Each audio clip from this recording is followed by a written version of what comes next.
What's up guys, Saf Ashraf here. Today we are going to be reviewing the Samsung Galaxy A41. It has a couple of nice features, it has a nice price to it. Let's see how it's held up in 2021. Let's get straight into it.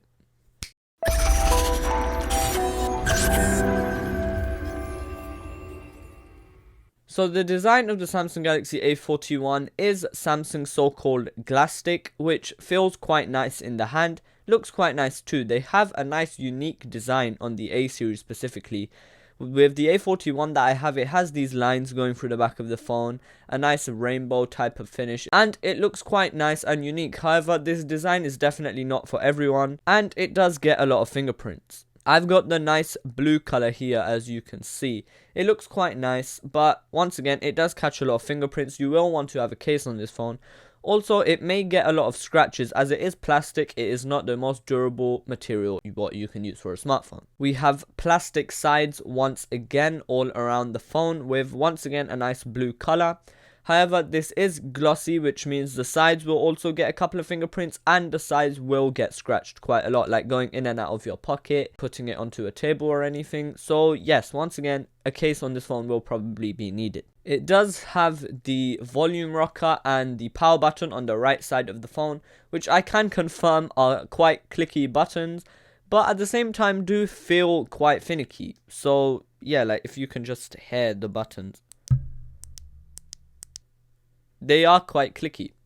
So yeah, if you are that type of person who wants clicky buttons for some reason, yeah, you have it there. We've got a nice 6.1 inch Super AMOLED display at the front with a teardrop notch which houses the selfie camera, which we will be talking about a bit later on. It's not the most small notch I've ever seen in a smartphone. It gets a little bit wide from where it technically doesn't really need to be. However, we are kind of used to notches these days. We do have notches, hole punches or something like that in nearly every single smartphone. This won't be that hard to ignore. This is an A series phone, so it does not have the curved front glass as other Samsung phones do. However, that's a plus side as you won't get a lot of accidental touches. The bezels on the side are actually quite thin, which means the overall display you're going to be looking at will look really nice. The blacks are quite good as it is an OLED panel, and the colors are really vibrant as we have seen in all of Samsung's displays. However, it is 60Hz, it is a budget smartphone, so don't expect any 120Hz or anything. A nice thing about the display though is that it has an optical fingerprint scanner underneath the display. However, in my testing, once again, it is a bit finicky. It's not the best optical fingerprint out there, so it might take like a couple of tries, and it is quite slow at the same time too, so it's not the best biometric security in any phone. We do have face unlock, however, it's not the most secure thing either because it is just taking a picture of your face and recognizing that every single time. So if you do have a picture of someone and you want to try and unlock the phone like that, I'm pretty sure it will unlock because I have tried it before and it did, which is the main reason why I just completely switched it off. Okay, let's talk about everyday usage and performance of this phone. So reading from what I'm seeing on the spec sheet, on the processing side we have the MediaTek MT6768 Helio P65 octa-core processor.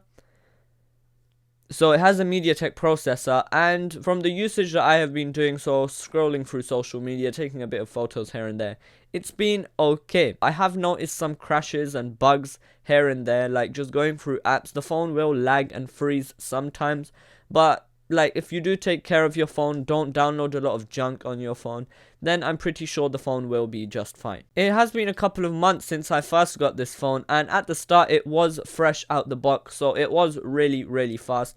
But now it has been a couple of months in, I've downloaded quite a lot of things. Storage has also got full. I've got the 64GB version.